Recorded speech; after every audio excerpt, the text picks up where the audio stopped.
আজকে লন্ডনে ঘূর্ণিঝড় দাহা আক্রমণ করেছে। 93 নটিক্যাল মাইলে বাতাস ছুটতেছে এবং সারা রাত্র বাতাস বইছে। তো সকালে সেতু নাস্তা বানিয়ে দিল, খেয়ে দেয়ে আমি এবার কাজে চলে যাচ্ছি। ঝড় বৃষ্টি রোদ কোনো কিছুতে বাদ নেই, কাজ তো করতে হবে। তারপরে সেতু জানালো বাসায় পেঁয়াজ আলু শেষ, তাই আজদাতে চলে আসলাম পেঁয়াজ আর আলু কেনার জন্য।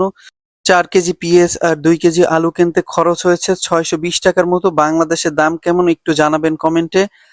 এরপরে বাসার উদ্দেশ্যে ছুটলাম, কিন্তু সাইকেল আমি যাই একদিকে, নিয়ে যায় আরেকদিকে। বাসায় গিয়ে দেখি সেতু মাংস রান্না করতেছে, খাওয়া দাওয়া করে আবার বের হলাম কাজে। শেষ করে চলে গেলাম বাঙালি শপে। 4টা বেবি চিকেন, 40 পিস পরাটা আর 30 পিস ডিম এবং 5 লিটার তেল কিনতে খরচ হলো 4750 টাকা। বাসায় গিয়ে খাওয়া দাওয়া করে ঝড়কে উপেক্ষা করে চলে গেলাম কাজে। আমার আজকে নাইট আছে, বৃষ্টি তার সাথে বাতাস বইছে।